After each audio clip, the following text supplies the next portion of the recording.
This module will cover the concepts related to acceleration.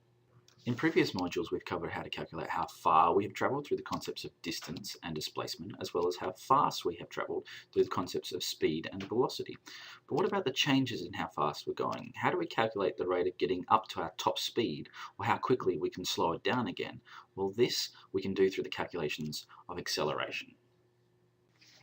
The formal definition for acceleration is the rate of change in velocity. Now you notice previously we've dealt with speed and velocity, but we can only perform acceleration calculations on velocity because it is inherently a vector quantity.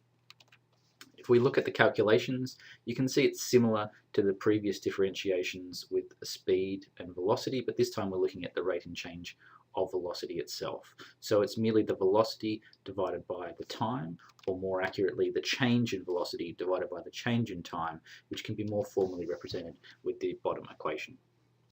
So if we take this simple example where a player is running from point A to point B, if we know our velocities at both of those 2 points, so starting at 0 meters per second and at point B going at 5 meters per second, and the time between these 2 points is 4 seconds, then our average acceleration is simply the change in velocity divided by the change in time. The change of velocity being 5 meters per second, the change in time being 4 seconds, and therefore the acceleration being 1.25 meters per second per second.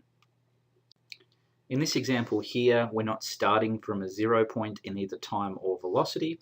So if our velocity in point A is 3 meters per second and at point B 5 meters per second, our time at point A is 2 meters per second and at point B 7 seconds, then our average acceleration, the same formula used to get the change in velocity, so 5 take 3, which is going to be 2, so the change in velocity is 2 meters per second, change in time, which is 7 take 2, which is 5 seconds, and if we do that calculation, our average acceleration over that time period is 0.4 meters per second per second. So to help solidify your understanding of this concept, I'd strongly recommend finding some other resources that explain it in a different way, and both of these are a good starting point.